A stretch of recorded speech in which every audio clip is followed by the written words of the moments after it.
আমাদের সংসদে এখন নতুন শিক্ষক হয়েছে স্বরাষ্ট্রমন্ত্রী, শিলং থেকে ট্রেনিং প্রাপ্ত ভারতীয় এজেন্ট বাংলাদেশের সংসদে দাঁড়িয়ে এই মুহূর্তে আমাদেরকে শিক্ষা দেন। উনি হয়েছেন শিক্ষক, পুরো দেশবাসী তার ছাত্র।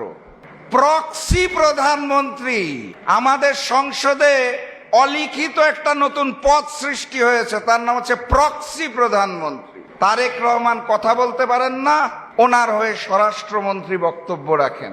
জুলাই সনদ যখন লেখা হয়, ঐক্যমত্য কমিশনে বাংলাদেশের প্রত্যেকটা রাজনৈতিক দল দীর্ঘ 8 মাস আলোচনা করে সিদ্ধান্ত নেওয়ার পরেই জুলাই সনদ লিপিবদ্ধ করা হয়েছিল। জাতীয় সংসদের সামনে জুলাই সনদে যখন স্বাক্ষর করা হয়, তখন সবচেয়ে বড় হাসিটা যিনি দিয়েছিলেন, সকল দাঁত বের করে ছবি খুলে দেখবেন আমার কথা বিশ্বাস না হলে, তার নাম হচ্ছে সালাউদ্দিন সাহেব, বর্তমান স্বরাষ্ট্রমন্ত্রী। এবং বারবার তারা বক্তব্যের মাধ্যমে বলেছিল আমরা জুলাই সনদকে বাস্তবায়ন করব। কোনো আইন বাধা হয়ে দাঁড়াতে পারবে না, এটা ছিল বিএনপির নেতাদের স্টেটমেন্ট। ইতিহাস সাক্ষী, দেশের মানুষ সাক্ষী, সাংবাদিক ভাই বোনেরা সাক্ষী, সকল কিছু লিপিবদ্ধ আছে। পরবর্তীতে আদেশ হলো কোনো আপত্তি নাই, পরবর্তীতে অধ্যাদেশ হলো কোনো আপত্তি নাই, গণভোট জাতীয় নির্বাচনের দিন নির্ধারিত হলো কোনো আপত্তি নাই। জনাব তারেক রহমান লন্ডনের মুফতি দেশে এসে বাধ্য হয়ে একটা সমাবেশে বললেনও, দয়া করে আপনারা গণভোটে হাকে জয়যুক্ত করবেন। সেই গণভোট শেষ হলো, এখন তারা গণভোট অধ্যাদেশই বাতিল করে দিতে চায়। আমি ধরে নিলাম ম্যানেজ ভোটের মাধ্যমে বিএনপি যেই 50% ভোট পেয়েছে বা 51% পেয়েছে, ধরে নিলাম কথার কথা যুক্তির স্বার্থে যে এটাই সঠিক। যদি তাও সঠিক হয়ে থাকে, 50% ভোটের মালিক হয়ে 70% গণভোটের রায়কে আপনি অস্বীকার করেন, কোন দুঃসাহসে, কোন বেঈমানি করে, কোন মুনাফিকি করে বাংলার মানুষ মেনে নেবে না? সংগ্রামী সাথী এবং বন্ধুগণ, আপনারা শপথ গ্রহণের সেই দৃশ্যটা মনে থাকার কথা। ক্ষমতায় আরোহণ করেই ক্ষমতার জন্যে সংসদের সদস্য হিসেবে বিএনপির নেতারা সারিবদ্ধভাবে আনন্দের সাথে শপথ নিলেন। সংস্কার পরিষদ গঠনের শপথ নেওয়ার বেলায় তারা আর রাজি হলেন না। একই অন্তর্বর্তী সরকারের আওতায়, একই নির্বাচন কমিশনের আওতায় একই দিনে দুটো নির্বাচন হলো, একটি সংসদ গঠনের জন্য, একটি সংস্কার পরিষদ গঠনের জন্য। একই দিনে দুটো নির্বাচন হলে কিভাবে একটি হালাল হয় আর একটা হারাম হয়, এইটা আমার মতো মানুষের পক্ষে বোধগম্য হওয়া সম্ভব নয়। এটা ভালো বলতে পারবেন ওই যে ভারতের শিলংয়ে দীর্ঘদিন যিনি বিলাসবহুল জীবন কাটিয়ে ট্রেনিং নিয়ে দায়িত্বপ্রাপ্ত হয়ে দেশের স্বরাষ্ট্রমন্ত্রী হয়েছেন, তার কাছে ভালো ভালো রকমের ব্যাখ্যা থাকতে পারে, কিন্তু সাধারণ মানুষ এখনো বুঝে উঠতে পারে নাই একই দিনে দুইটা ভোট দিলাম, কেন একটা হালাল, কেন একটা হারাম, কেন একটা বৈধ, কেন আরেকটা অবৈধ। আমাদের সংসদে এখন নতুন শিক্ষক হয়েছে স্বরাষ্ট্রমন্ত্রী, শিলং থেকে ট্রেনিং প্রাপ্ত ভারতীয় এজেন্ট বাংলাদেশের সংসদে দাঁড়িয়ে এই মুহূর্তে আমাদেরকে শিক্ষা দেন। উনি হয়েছেন শিক্ষক, পুরো দেশবাসী তার ছাত্র। চমৎকার এক অবস্থা। একটি সংসদের সৌন্দর্য মাননীয় প্রধানমন্ত্রী এবং মাননীয় বিরোধী দলের নেতার মধ্যে কথোপকথন। আপনারা সংসদ ফলো করলে দেখবেন বিরোধী দলীয় নেতার বক্তব্যের পর প্রধানমন্ত্রী আর বক্তব্য দিতে উঠেন না। উনি স্ক্রিপ্ট ছাড়া কথা বলতে পারেন না। ওনার সামনে দিস্তা দিস্তা কাগজ লাগবে, উনি দেখে দেখে পড়বেন, তার মধ্যে আবার দু একটা শব্দ ভুল উচ্চারণ করবেন, চট্টগ্রামের জায়গায় বগুড়া বলবেন, এভাবে উনি অভ্যস্ত।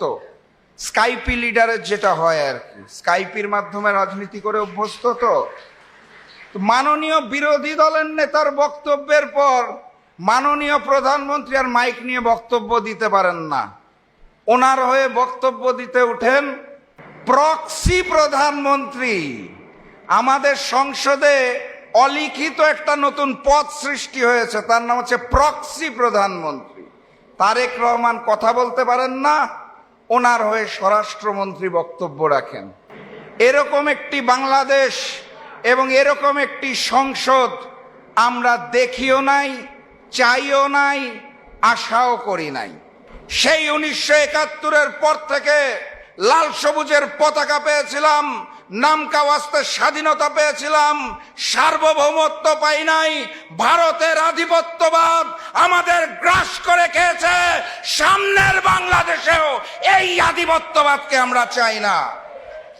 সংগ্রামী সাথী এবং বন্ধুগণ, 5ই আগস্ট ফ্যাসিস্ট শেখ হাসিনা দেশ ছেড়ে তার নিজ মাতৃভূমি ভারতের দিল্লিতে পালিয়ে গেলেন, আপনারা সবই জানেন।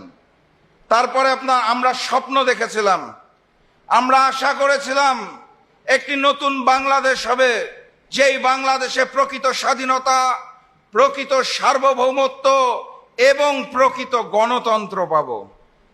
খুব আশা নিয়েছিলাম, নতুন করে স্বপ্ন দেখেছিলাম।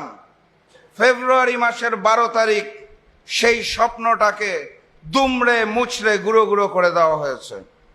একটি ম্যানেজ ভোট আয়োজন করা হয়েছিল। এখানে যারা প্রবীণ রয়েছেন তাদের মনে থাকার কথা, তরুণরা নাও চিনতে পারে, 2008 সালে একটা নির্বাচন হয়েছিল বাংলাদেশে। চমৎকার তকমা লাগানো নির্বাচন, ভোট কেন্দ্র দখল করা হয় নাই, ব্যালট বক্স আগে থেকে সিল মেরে রাখা হয় নাই, মারামারি হানাহানি কাটাকাটি কিছু হয় নাই, কিন্তু ফলাফল গণনা এবং ঘোষণার সময় পরিবর্তন করে দেওয়া হয়েছিল। সেই 2008 সালের স্টাইলে আমরা এই সর্বশেষ নির্বাচনটা দেখতে পেয়েছি। নির্বাচনের একদিন পরে নির্বাচন কমিশনে গিয়েছিলাম 11 দলের পক্ষ থেকে, বুঝার জন্য আপনাদের অনুভূতিটা কেমন। এই যে চমৎকার একটা নির্বাচন আয়োজন করলেন, ফলাফল ঘোষণার পরবর্তী 2 ঘন্টায় আমরা মনিটরিং রুমে বসে দেখলাম সংখ্যাগরিষ্ঠ না 200-রও অধিক আসনে আমরা চমৎকারভাবে 11 দলে গিয়ে আছি। তারপর যে 1 থেকে 1.5 ঘন্টা ফলাফল ঘোষণা করা বন্ধ করে দিলেন, তারপরে যে ফলাফল পাল্টে দিলেন, আপনাদের অনুভূতিটা কেমন?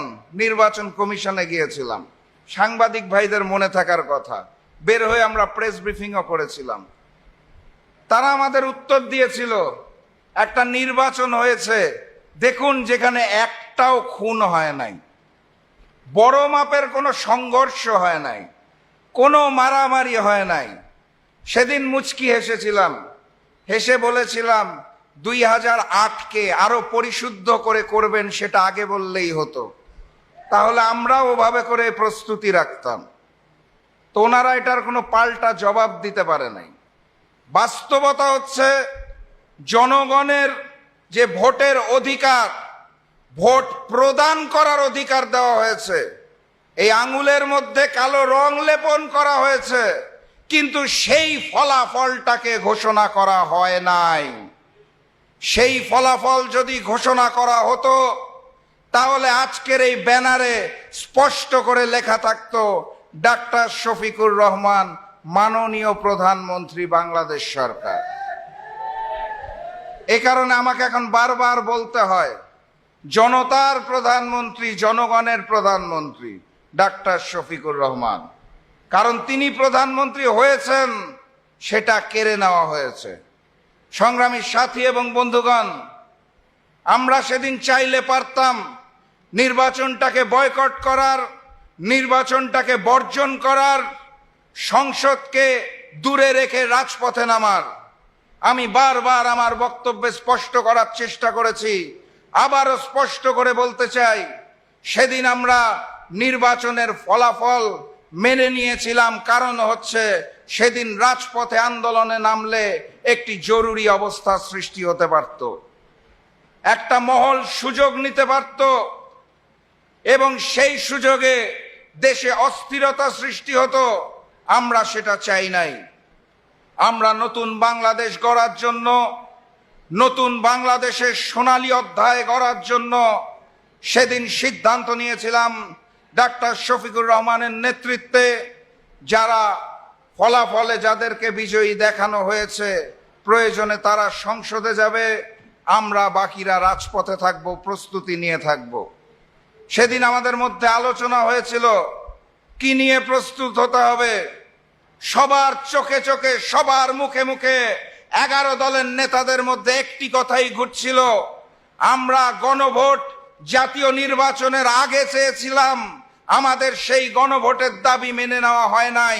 জাতীয় নির্বাচনের দিনই গণভোট আয়োজন করেছিল অন্তর্বর্তী সরকার, কারণ সেই সময় থেকেই আমরা বুঝতে পেরেছিলাম যদি কোনো কারণে বাংলাদেশ জাতীয়তাবাদী দল বিএনপি ক্ষমতায় আসে, তারা জুলাইকে অস্বীকার করবে, তারা জুলাইকে বিক্রি করবে, তারা ভারতীয় আধিপত্যবাদের সামনে মাথা নত করবে।